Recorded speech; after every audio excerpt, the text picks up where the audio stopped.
ভেটকি করবার জন্য আমি নিয়েছি এরকম 4 টুকরো ভেটকি মাছ। এটা আমি নুন হলুদ দিয়ে হালকা করে ভেজে নিয়েছি।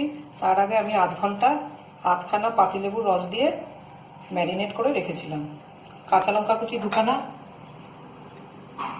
আদা বাটা 1 ইঞ্চি, একটা বড় মাপের পেঁয়াজ বাটা আর 150 গ্রাম দই। এটা হলো মেন ইনগ্রিডিয়েন্টস।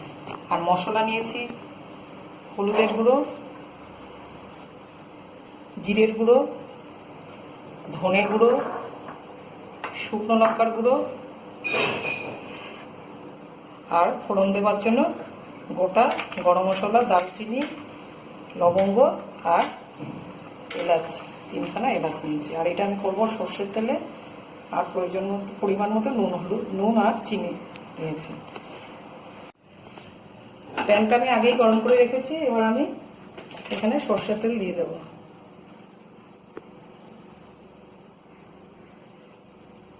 আমি 1.5 চামচের মতো সর্ষের তেল দিলাম। এবার তেলটা গরম হলে আমি ফোড়নটা দিয়ে দেব। যেহেতু প্যান আগে গরম ছিল এই জন্য আমার তেলটা তাড়াতাড়ি গরম হয়ে গেছে। আমি এবার ফোড়নটা দিয়ে দেব। এলাচটাকে আমি ফাটিয়ে রেখেছি যাতে স্মেলটা চারিদিকে ছড়িয়ে পড়ে আর এটা যেন না ফাটে। এবার এটা আমি একটু হালকা করে ভেজে নেব।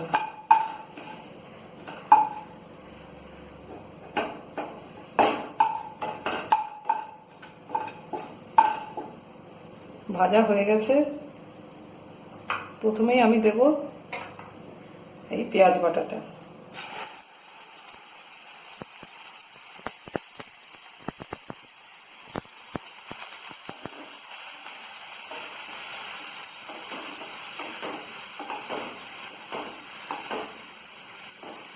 পেঁয়াজ বাটাটা একটু ভাজা ভাজা হয়ে গেছে। এরপর আমি এর মধ্যে একটু হলুদের গুঁড়ো দিয়ে দেবো।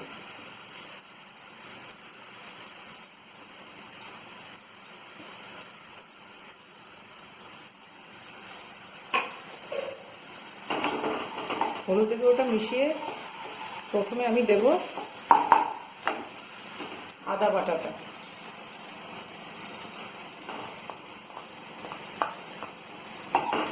এবার একটু ভেজে নেব। একটু ভাজা ভাজা হয়ে গেলে আমি বাকি মশলাগুলো একটা একটা করে ছেড়ে দেব।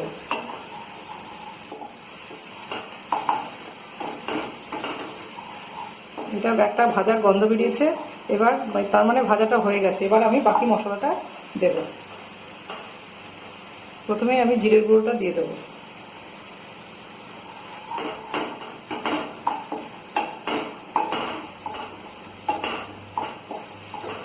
ধনে গুঁড়োটা দিয়ে দিলাম।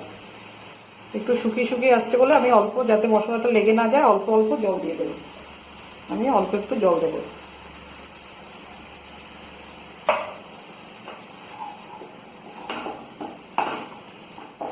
এবার আমি শুকনো লঙ্কার গুঁড়োটা দিয়ে দেবো।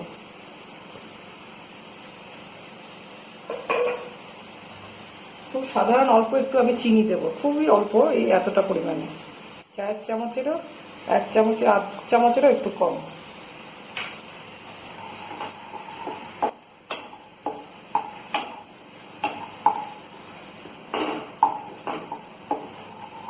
এবার আমি নুন দিয়ে দেবো।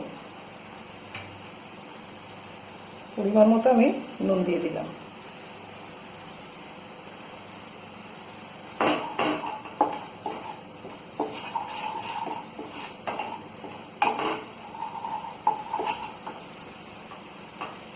ওপর থেকে আমি অল্প গরম মশলা দিয়ে দেবো।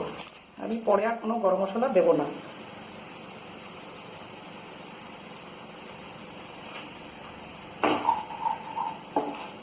আর এখানে কোনো জল দেব না। এবার আমি এই দইটাকে খুব ভালো করে ফেটিয়ে নেব।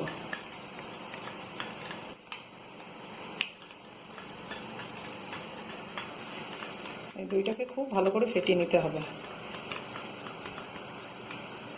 দইটা ফেটিয়ে নিয়েছি। এবার আমি এর মধ্যে দইটা দিয়ে দেবো।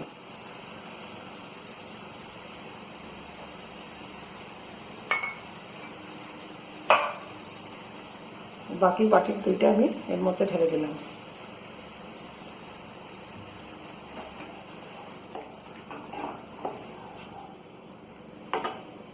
এবার আমি একটু ফুটে উঠলে একটা একটা করে মাছ এর মধ্যে ছেড়ে দেবো।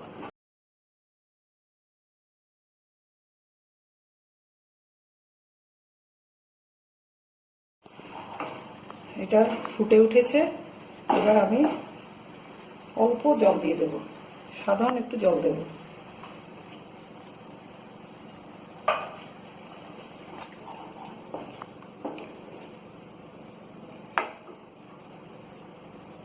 এবার আমি মাছগুলো এর মধ্যে দিয়ে দেবো।